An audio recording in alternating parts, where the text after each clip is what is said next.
बिहार के मुख्यमंत्री नीतीश कुमार ने राज्यसभा उम्मीदवार के तौर पर जैसे ही नॉमिनेशन किया, इसको लेकर अब झारखंड में भी सियासत शुरू हो गई है। दरअसल बीजेपी और जेएमएम आमने सामने है। आरोप लगा है, जेएमएम ने यह आरोप लगाया कि नीतीश कुमार के राजनीतिक करियर को बीजेपी खत्म करना चाहती है और बीजेपी अपने सहयोगी दलों को ही निगल जाती है। ऐसे में बीजेपी के प्रवक्ता और नेता शिवपूजन पाठक ने जेएमएम पर हमला बोला है। आइए सुनाते हैं आपको क्या। बिहार में जो राजनीतिक हलचल हुई है, इस पर झारखंड के सत्ताधारी दल जेएमएम ने बड़ा निशाना साधा है और कहा कि सीधे तौर पर आप लोगों ने नीतीश कुमार के राजनीतिक करियर को खत्म कर दिया। देखिए, अब जेएमएम कांग्रेस के लोग, खास करके झारखंड के जो लोग हैं, बिहार में उनकी जो हालत बना के रखी गई थी, आप सोच सकते हैं। न इनको कांग्रेस काम आया उस समय, न और झामू जिस प्रकार से वहाँ से निराश हताश होकर के लौटा।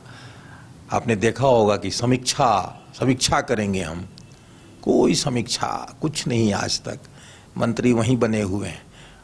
तो सत्ता की लोलुपता कैसी होती है वो आप इन लोगों से सीख लीजिए कि क्या स्थिति है इन लोगों की, सत्ता के पीछे कैसे भागते हैं। और एक बिहार में एनडीए है।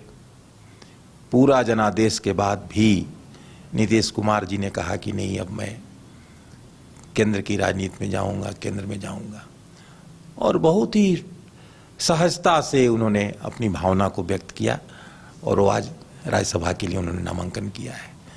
तो अब ये सब चीज़ें जो एक परिवार में सिमटी रहते हैं पार्टियाँ, जो एक परिवार का गुणगान करने वाली पार्टी है, एक व्यक्ति का गुणगान करने वाली पार्टी, अब उनको ये सब चीज़, ये राजनीतिक दलों का ये लोकतंत्र, इतना स्वस्थ वातावरण, ये कभी पसंद नहीं आएगा इनको। इसलिए बस कुछ कमेंट करके अपने को चर्चा में बनाए रखना है। बिहार में पूछता कौन है इन लोगों को। एक और आरोप लगाया कि बीजेपी अपने जो रीजनल साथी होते हैं पहले उसे सटाते हैं और फिर वही मिटा देते हैं। इसी के कारण आज इतना बड़ा एनडीए गठबंधन है। इनको ज़्यादा समझ में आ रहा है और एनडीए के जो साथी हैं उनको समझ में नहीं आ रहा है। और ये इंडिया अलायंस में जो लोग हैं उनसे ज़रा पूछिए, मोदी को गाली देने के लिए कैसे जुड़ते हैं और फिर कैसे अपना अपना स्टेट में लड़ते हैं। आज कितने लोग इंडिया अलायंस में हैं, जरा बताइए। कहाँ गए ममता जी और कहाँ और लोग चले गए। अब पहले कह रहे थे कि ऑपरेशन लोटस चलाते थे, अब आप लोग ऑपरेशन महाराष्ट्र ले आए हैं। जहां सरकार नहीं आपकी होती है वहां दूसरे दल के नेताओं को अपने पार्टी में शामिल कराकर ही सरकार बना देते हैं। ऑपरेशन लोटस तो जनता चला रही है। 3 बार लगातार इस देश में भारतीय जनता पार्टी की मजबूत सरकार बनाई है माननीय नरेंद्र मोदी के नेतृत्व में। जनता लोटस खिला रही है, जनता कमल खिला रही है। इनके छाती पीटने से, इनके हाय तौबा करने से कुछ नहीं होना है। जनता कमल खिला रही है। ऑपरेशन लोटस तो जनता चला रही है।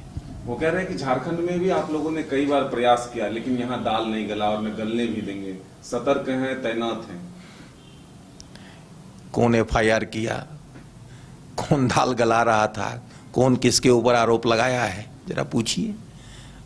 अभी तक बता दें किसने गिरफ्तारी करवाई थी, कौन सामान खरीदने गए थे। ये सब तो उन लोगों का काम है, उन लोग बताएं ना। भारतीय जनता पार्टी को क्या मतलब है? आपको जनादेश मिला है, आप सरकार चलाइए। हम तो सिर्फ आपसे ये चाहते हैं कि आपको जिस चीज़ के लिए जनादेश मिला है वो काम कीजिए। ठगिए मत लोगों को। आप केवल ठगते हैं इसलिए भाजपा आपको बोलती है। और क्या मतलब है आपको? खूब बढ़िया से आप चलाइए। जिस दिन जनता हमको जनादेश देगी उस दिन हम शासन में आएंगे। क्या आपके बच्चे स्कूल जाने में करते हैं आनाकानी? तो आज ही उसका एडमिशन कराएं आर का pre school and activity centre में, जहां खेल खेल में बच्चों को पढ़ाया जाता है। एक्टिविटी बेस्ड डिजाइन ये स्कूल बच्चों को सही मार्गदर्शन देने के लिए है तत्पर। इस स्कूल में प्री नर्सरी से क्लास 4 तक की होती है पढ़ाई। बच्चों के लिए पिक एंड ड्रॉप की सुविधा भी उपलब्ध। आर का pre school and activity centre, Ravi steel, Pandra, Ranchi. Contact 7061802281।